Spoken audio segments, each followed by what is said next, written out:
Okay, now we are going to add ruffles to our wreath. Remember the last video we did was showing you how to do your base poof method mesh. Put the base mesh on there using the poof method. Now we're going to add ruffles to our base. Now I have gone ahead and cut our mesh down to size. I didn't want to have to take up too much time on the video showing you how to cut the mesh. So I went ahead and cut the mesh in 15-inch little sections. So I cut the mesh in 15 inches. So you're going to have 15-inch ruffles. So I used some pink and some red. So we're going to do alternating ruffles. I guess you can tell this is going to be a Valentine wreath. But before we get started putting the mesh, the ruffles on there, I want to go ahead and fix my ties so that they are ready for me to put it on. So I am going to do my ties going sideways, going toward the poofs this way. They're going to go from side to side into the poofs. Instead of going to the inside and outside of the wreath, we're going to go sideways into the poof so that the ruffle part will go toward the inside and outside of the wreath. On your ruffle, the pretty part of your ruffle is going to go on the outside and inside of your wreath, and it'll gather together in the middle of your poofs. The seams won't be as obvious this way if it's in the poofs, so they won't line up right here where they'll be seen so much. They'll be inside the poofs. So that's how we're going to do that. So I'm going to go around and do all of my ties to the side.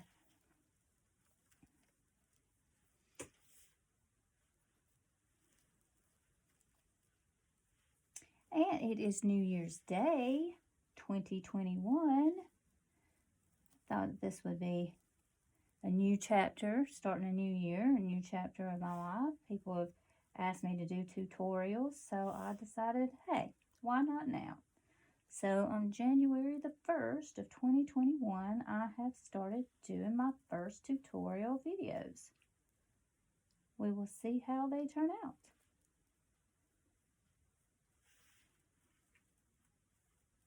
It's not tight. There it is.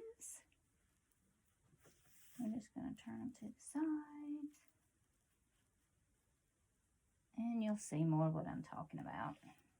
All right, I'm just going to kind of push my wreath off to the side for a minute. I'm going to get me my little snippers here just for some weight, because these are going to try to curl up on me. So I'm going to fold it out and put this on the very, very end. And then how I make my poof is I stretch it out like that, put that on the end to weight it down. I find pretty much the center and just kind of crinkle it up, making a ruffle. It's going to make like a little bow tie. See? And you see the pretty part of the ruffle what I was talking about? See, there's no edges there. That's what you're going to see the most of. And in the center, in between the poofs, they'll overlap right here. So that's why I turned my ties to the side, so that the seam would be in the poof. So let's just move that. I'm going to start right here, and I'm going to put my mesh in there. I am going to tie it down. I did not, because when I make these, I'm going to kind of twist it twice.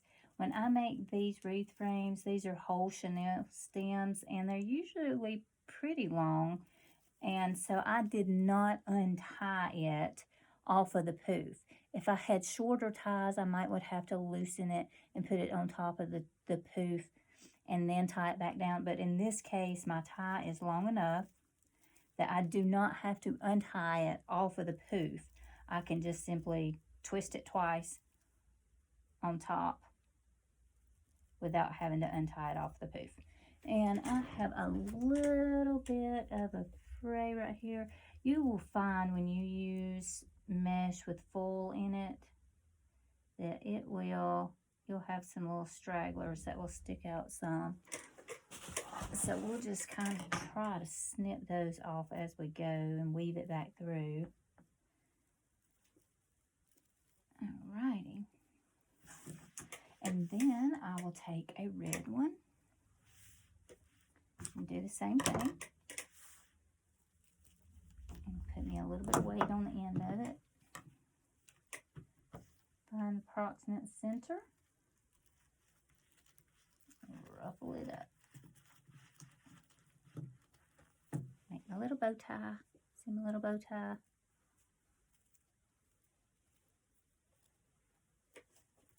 Bring my wreath over. Stick it down in there. Twist it probably twice.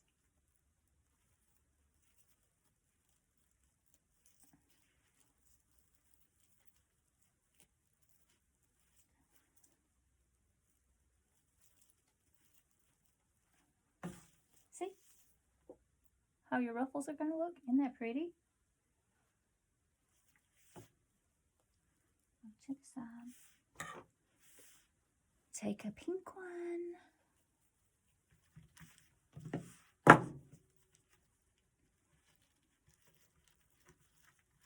Some people are good enough that they can just flip it out there and ruffle it up. I'm not that good.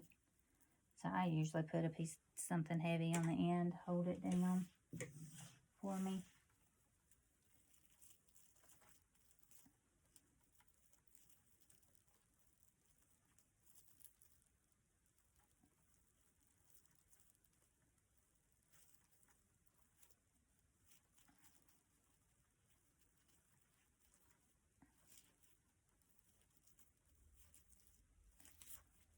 This one. There we go. And it's okay if you do see where it lines up. You will be able to see the seams some, and that's okay. You want to be able to see some of it. And if you can, kind of curl those under a little bit. That causes less fraying. And one thing that you will learn when dealing with mesh, and especially on your ruffles and things where you have had to cut it, mesh will fray a lot. So the less you touch it, the better off you are, the less fraying you will have. So try to touch it as little as possible right there on the ends. And any opportunity you have to kind of curl those behind to where you can't see them so much, and to keep them from fraying so much, try to do that.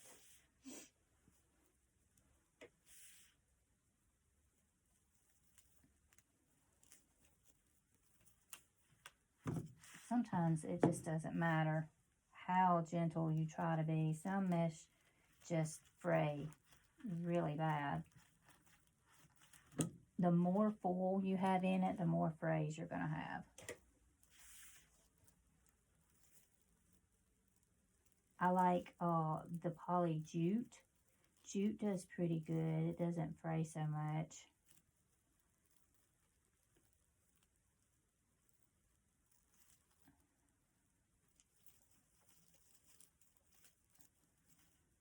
Because the foil, even if you burn the edges on the foil, the foil doesn't burn and bubble up on the end like the plastic. So, I mean, it doesn't, burning the edges with foiled mesh doesn't really help that much, because it's still going to kind of fray a bit.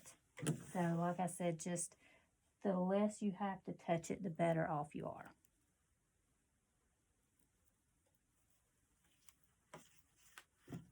The less it's going to fray.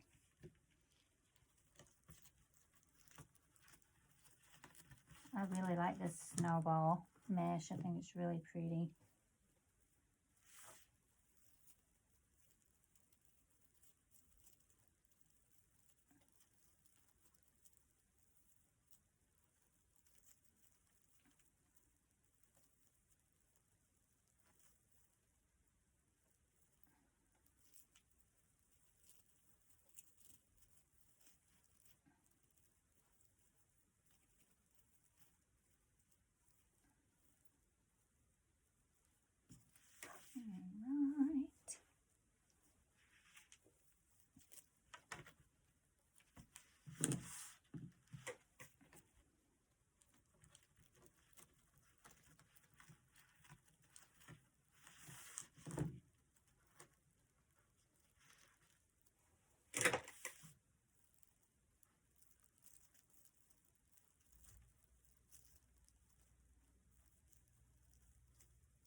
See how I'm trying to be as delicate as I can with these edges.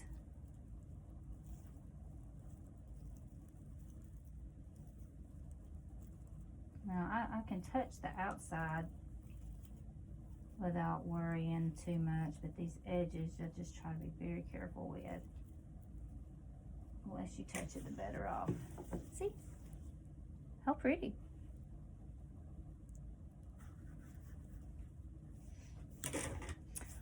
All right. Now we're going to start down on the bottom.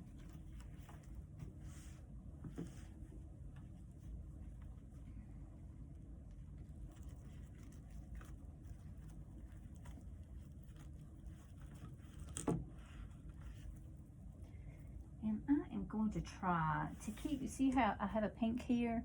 So I'm going to, and I have a pink here, so I don't want to put this pink directly below it.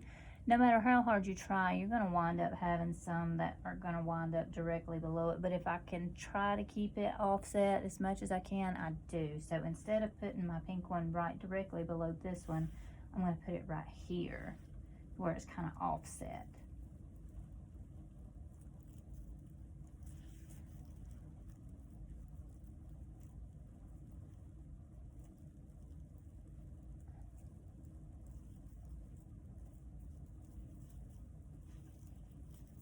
Flip that around. And flip that around. And see how it just makes it nice to where your seam does not wind up here in the middle. Open right here. This middle area is going to be covered, and in the back it's going to be covered. And once you get all of your ribbon and your embellishments and everything else on it, you probably won't see these seams hardly at all anyway. But I just like to keep it in the middle instead of on the outsides to keep it from fraying, the fraying to be less. So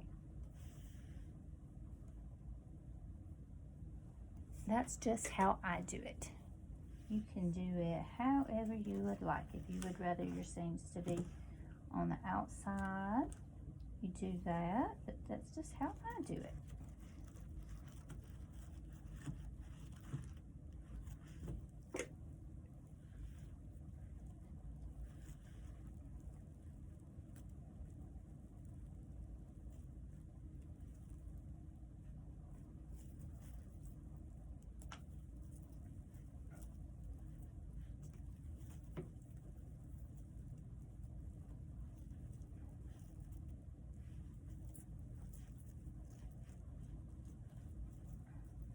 Looks like I didn't have that one exactly centered because it's not lining up exactly right, but it'll be okay. Nobody will ever notice that. So we'll move on. I'll try to get the next one a little more centered.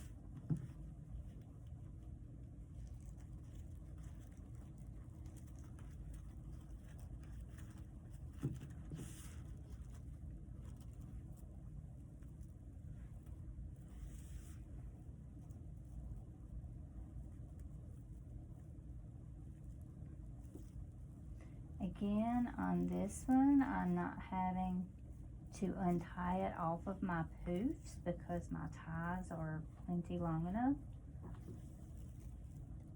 Sometimes if your ties aren't long enough, you may have to untie it off of the poof and then tie it back down. But in this particular case, I'm not having to do that because my ties are plenty long enough.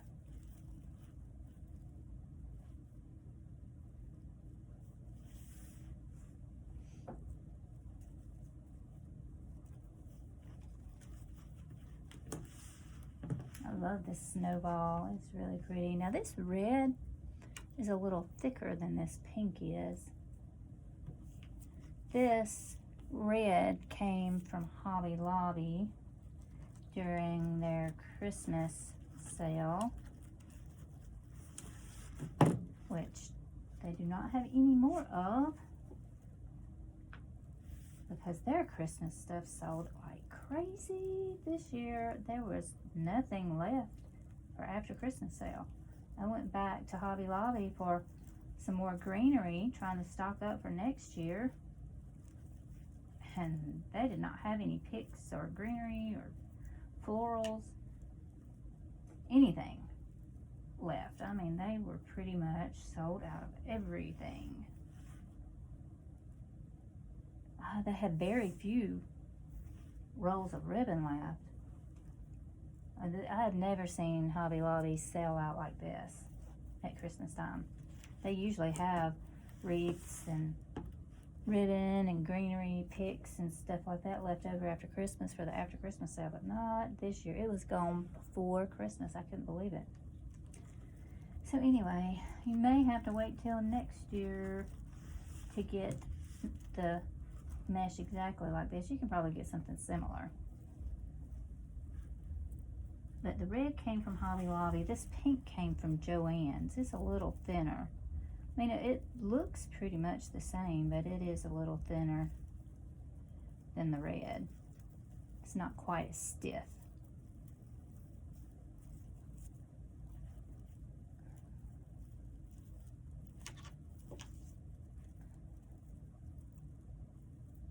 Okay. See how that full is fraying a little bit. We're just gonna kind of trim that off. This one side's not frayed as bad. We're gonna stick it under the other over, see. Red.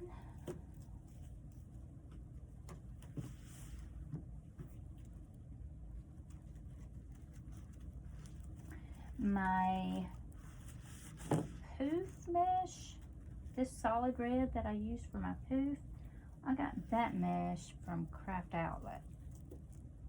Like I said, it's just the value mesh. It doesn't have any foil or anything in it. It's just plain value mesh. And I like to use the value mesh a lot for the base,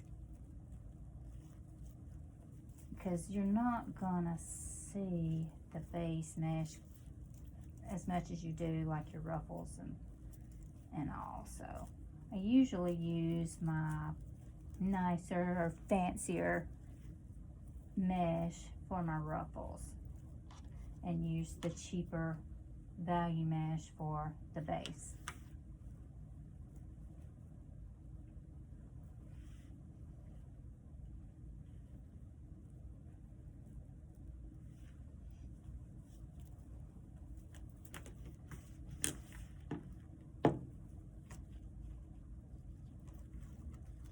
Again, these Ruffles are cut in strips of 15 inches. This is 10-inch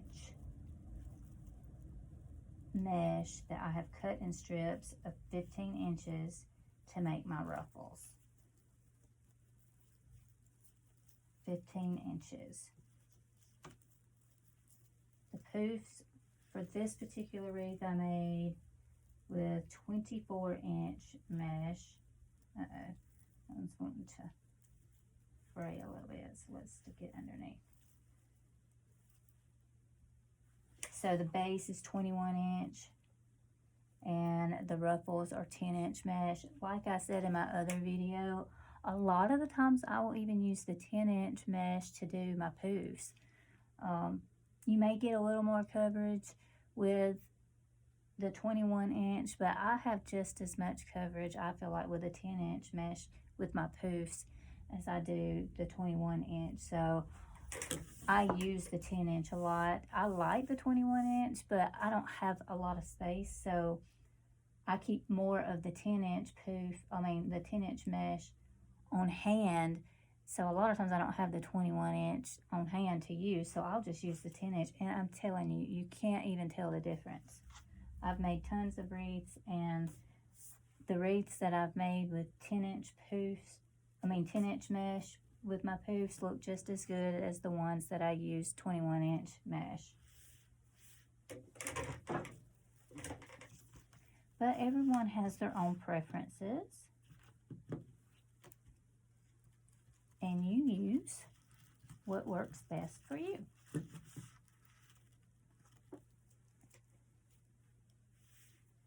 this one up a little bit.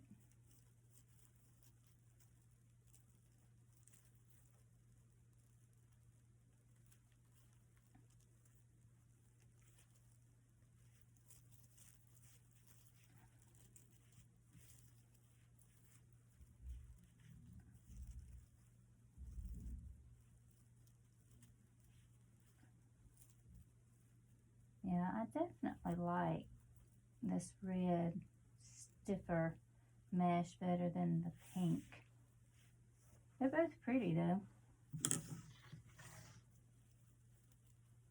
But the red is not as delicate as the pink.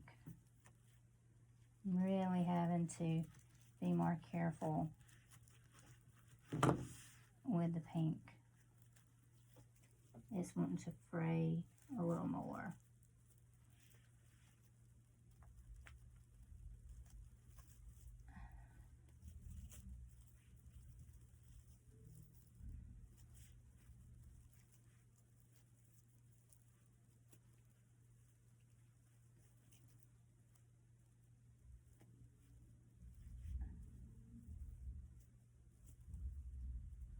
See how I told you, which is not lining directly up, but you're going to have some, no matter how careful. Now see how the two reds are directly beneath each other, and these are not directly, but almost. I try to keep that from happening. I try to keep them alternated, but there's going to be some that are going to line up like that, and you just can't help it. You're not really going to be able to tell. Your eyes are not going to be drawn to it once the wreath is finished, so don't let it stress you out too much. I know that maybe nobody else is as particular and picky as I am. I think everything has to be exact and exact measurements, and everything has to be just so. But I come to realize that life is not always perfect, and you just have to let the little things go, not sweat the little things, and just keep going. You're going to wind up with a beautiful wreath. It doesn't have to be exact. It doesn't have to be perfect. And to be honest with you, no one would even notice it but you anyway. So don't sweat the small stuff. I'm just going to trim off these little excess little frays. This is going to be so pretty.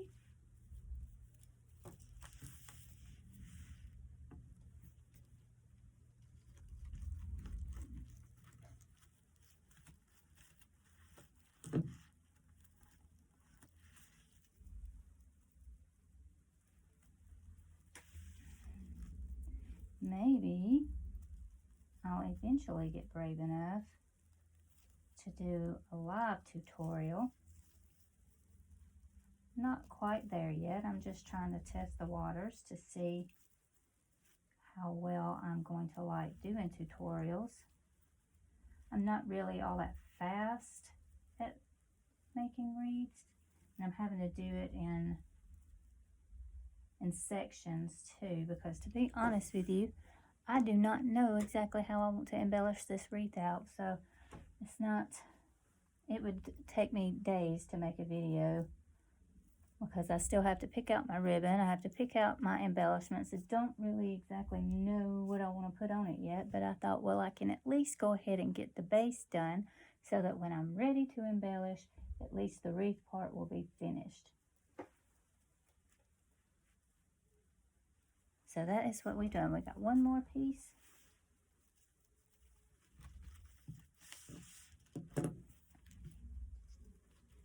Some people can just sit down and make a wreath within an hour or so. I am not there yet. It takes me a little while to get it all done. Actually, the hardest part to me is picking out my colors, picking out my ribbon. That's the hardest part. And then whenever I do my embellishments, I just have to play with the look. So I'll practice a little bit before I do live videos as far as my embellishments go.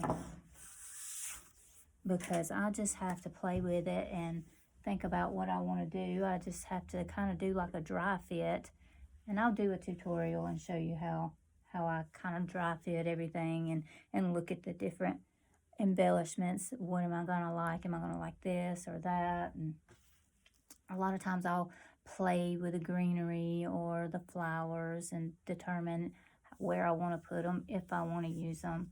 So that's the kind of things that takes me a while to decide. So I'll practice a little bit with making those decisions before I try to do a live video on those. But I will try to do some tutorials this year to show you how I do wreaths, because I've had several people ask me for tutorials, and I've never done tutorials before, so I thought I would at least try this year. Just try and see how well I'm going to like it. I may eventually go live with it. I don't know.